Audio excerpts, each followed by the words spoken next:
नमस्कार मित्रों। आइए पंचांग पढ़ना सीखे सीरीज में हम आज जानेंगे कि तिथि वृद्धि और तिथि क्षय क्या होता है। इससे पहले हम वीडियो या क्लास शुरू करें, आप प्लीज अपने पंचांग अपने साथ रख लीजिए। एक पेंसिल और कॉपी भी रख लीजिए। तो जब यहाँ पर आपको बताया जा रहा है चीजों के बारे में, तो आप उसको कंफर्म कर सके कि हाँ, पंचांग में ये कहाँ पर दिए गए हैं। हम लोग यूज कर रहे हैं श्री विश्व विजय पंचांग, आप जानते ही हैं। और पिछले कुछ लेसन्स में हमने पेज नंबर 75 के बारे में बात की है। आज फिर से हम एक बार पेज नंबर 75 पे नजर मारेंगे। इस पे नजर डालने से देखिए, जहां पर मैंने ये एरो लगाया है ना, यहाँ देखिए लिखा है तृतीया का शेर। और पेज नंबर 76 पर देखिए लिखा है, क्या लिखा है यहाँ जहां मैंने एरो लगाया है, प्रतिपदा की वृद्धि। तो ये क्या चीज है, ये क्षय और ये वृद्धि क्या चीज है, आज हम इसके बारे में जानेंगे। एक्चुअली जैसे हम ये जानते हैं कि प्रतिपदा, द्वितीया, तृतीया ये सब तिथियां हैं। और यहाँ पे देखिए लिखा है तृतीया का क्षय। क्षय शब्द का मीनिंग हम जानते हैं, लॉस। तो लॉस हो गया, तिथि का लॉस हो गया, क्या मतलब है इस बात का। और जहां तृतीया का क्षय लिखा है, वहां आप देखेंगे तो यहाँ लिखा है 0 0 0 0 0 0। तो जहां तृतीय तिथि 3 नंबर आ रही है ना, तो वहां के लाइन में आप देखो 0 0 0 0 लिखा दिखेगा आपको। और यहाँ लिखा है तृतीया का क्षय। आज हम इसके बारे में जानेंगे कि ये क्षय का मीनिंग क्या होता है। और इसी तरह से पेज नंबर 75 पर आप जब कॉर्नर में देखेंगे, तो तिथि के नीचे एक और एक यानी कि प्रतिपदा को 2 बार लिखा गया है। तो ये क्या चीज है और ये क्यों ऐसा लिखा गया है, इसका क्या मीनिंग है, आज हम जानेंगे। देखिए यहाँ मैंने मोटा मोटा लिखा है कि जो तिथि सूर्योदय के समय हो, अगले सूर्योदय तक वही मानी जाती है। और हम सूर्योदय कहाँ से देखते हैं, हमें ये पता ही है कि देखिए लिखा है सूर्योदयास्त। उदय ये हुआ, अस्त ये हुआ। और 6:14 पर, जैसे 30 मार्च को 6:14 पर सूर्योदय हुआ और 18:38 पर खत्म हुआ और सूर्यास्त हुआ। और तिथि उस दिन थी प्रतिपदा। लेकिन आज हमें जानना है कि तृतीया का क्षय क्या मीनिंग हुआ। ये जो 0 0 0 लिखे मिलते हैं हमें पंचांग में डिफरेंट डिफरेंट पेजेस पर, तो इनका क्या मीनिंग है और कई बार ये तिथियां रिपीट कैसे हो जाती हैं, ये जान। तो ये जो पेज नंबर 75 था, मैंने इस पर्टिकुलर पोर्शन को थोड़ा सा जूम करके यहाँ नेक्स्ट पेज पर लगाया है। तो इसको, जिससे आप हमें ये तारीख और ये जो समय है अच्छे से दिखाई दी जाए, इसलिए ऐसा किया गया है। अब आप ध्यान से देखिए, ये मैंने जो नीचे बनाए हैं, इसको मान लीजिए कि ये सूर्योदय है और ये सूर्यास्त है, चंद्रमा निकला है, और ये अगले दिन का सूर्योदय है। हम पहले बात करेंगे 30 मार्च की। 30 मार्च को जब सूर्योदय हुआ, तो 30 मार्च को सूर्योदय कब हुआ, हमने देखा 6:14 पर। तो यहाँ लिख देते हैं 6:14 पर सूर्योदय हुआ। सूर्यास्त कब हुआ, 18:38 पर। 18:38 पर सूर्यास्त हो गया। दिनमान क्या रहा, 12:24, 12 घंटे 24 मिनट। तो कहीं ना कहीं मध्य दिन जो रहा होगा 12:12 पर। 6 घंटे का रहा होगा ना, तो 12:12 पर रहा होगा। ठीक है, तो ये तो हो गया मध्याह्न, 12:12। तो यहाँ पे क्योंकि हम तिथि की बात कर रहे हैं, तो जब सूर्योदय हुआ 31 मार्च को, तो उस समय प्रतिपदा लगी हुई थी। यहाँ एक लिखा हुआ है, तो इसका मीनिंग है कि कौन सी तिथि थी, प्रतिपदा। अब प्रतिपदा, जब हमने पिछले पेज पर लिखा था ना कि जो तिथि सूर्योदय के समय होती है वो चल रही होती है। तो सारा दिन 30 मार्च को, 30 मार्च से के सूर्योदय से लेकर अगले 31 मार्च के सूर्योदय तक हम मानेंगे कि प्रतिपदा ही चलती रही। लेकिन यहाँ देखिए लिखा है कि प्रतिपदा खत्म हो गई 12:50।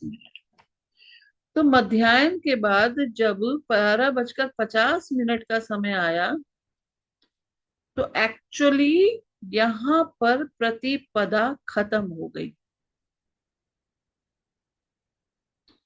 ठीक है। अब मैं शब्द जो यूज कर रही हूँ एक्चुअली, इसका क्या मीनिंग है कि अगर हम कैलकुलेटिव देखें, कैलकुलेशन करके देखें, तिथि क्या होती है।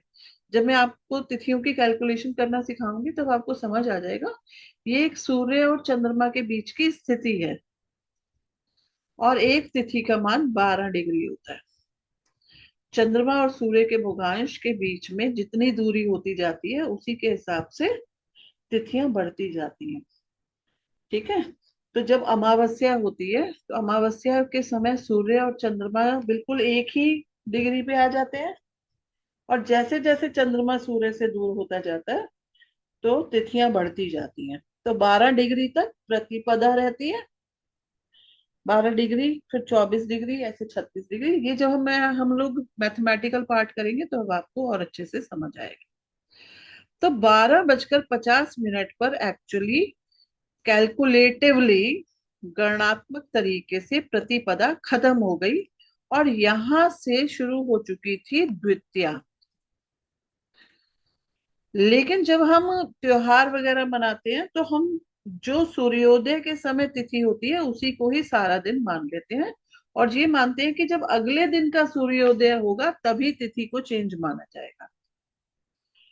तो यहाँ पर हमने देखा कि वैसे तो द्वितीया शुरू हो गई है, लेकिन मानी जा रही है क्या, द्वितीय प्रतिपदा ही मानी जा रही है।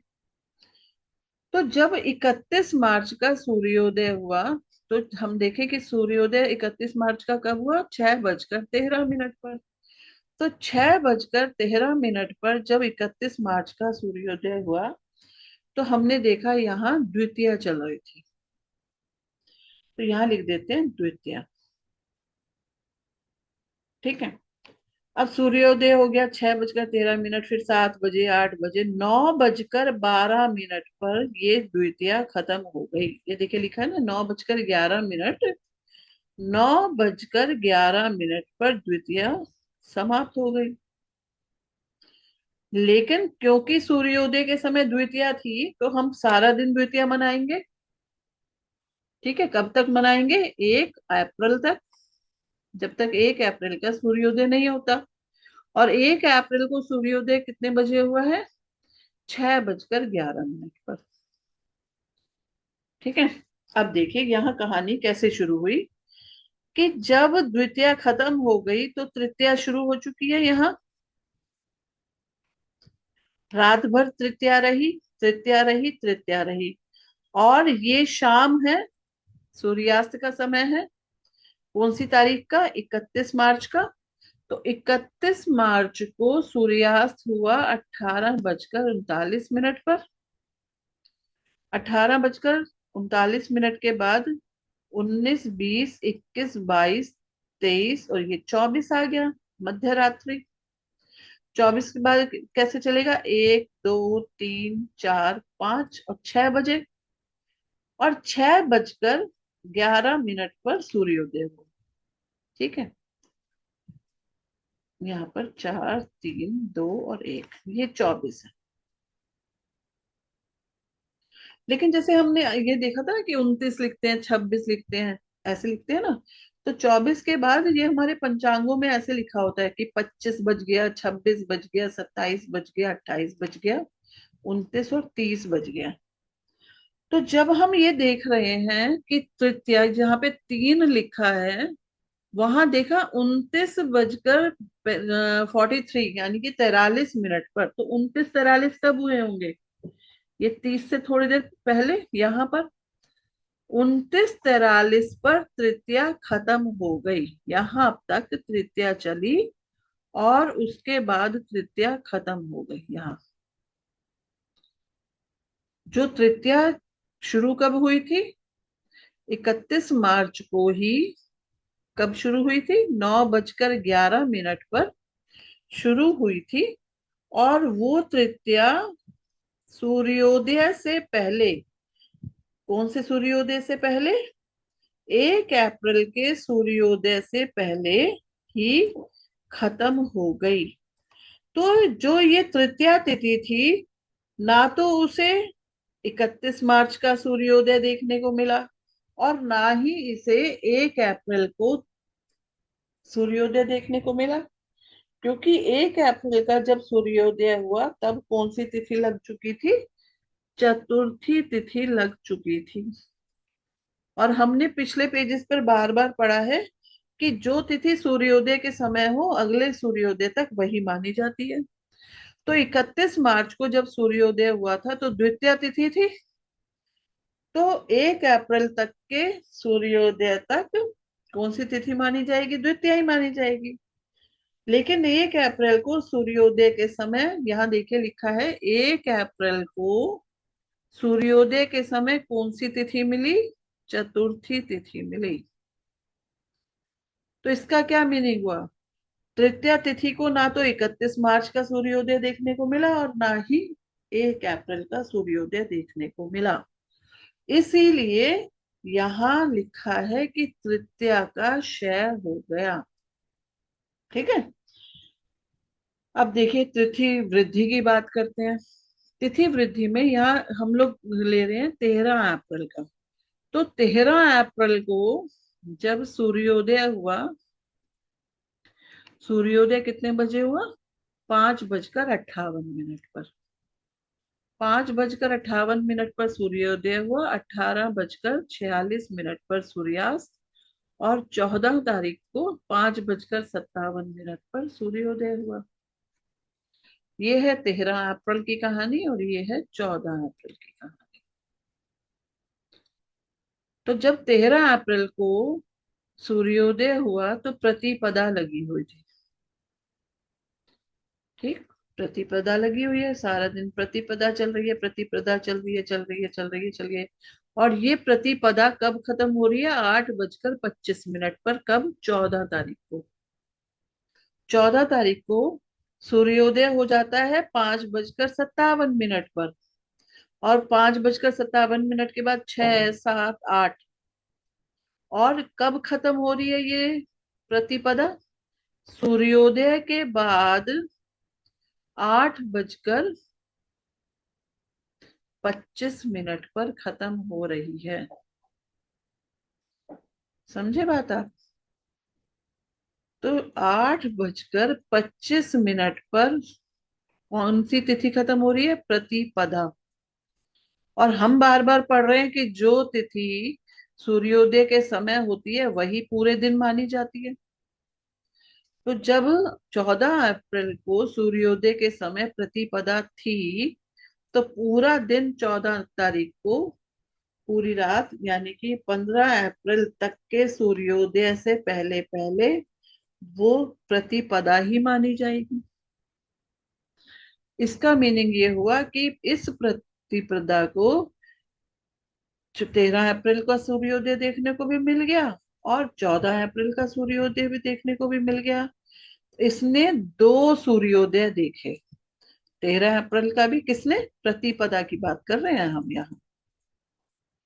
तो इसीलिए लिखा है कि प्रतिपदा की वृद्धि हो गई, क्योंकि इसने दो सूर्योदय के दर्शन किए। तो इसीलिए बोला गया कि प्रतिपदा की वृद्धि हो गई। जबकि यहाँ तृतीया तिथि को एक भी सूर्योदय देखने को नहीं मिला था, तो इसलिए तृतीया का क्षय हो गया था। ठीक है। तो देखिए मैंने क्या लिखा है यहाँ पर, तिथि वृद्धि तब होती है जब एक तिथि दो सूर्योदय तक रहती है, जो प्रतिपदा के केस में हुआ 13 अप्रैल 14 अप्रैल को।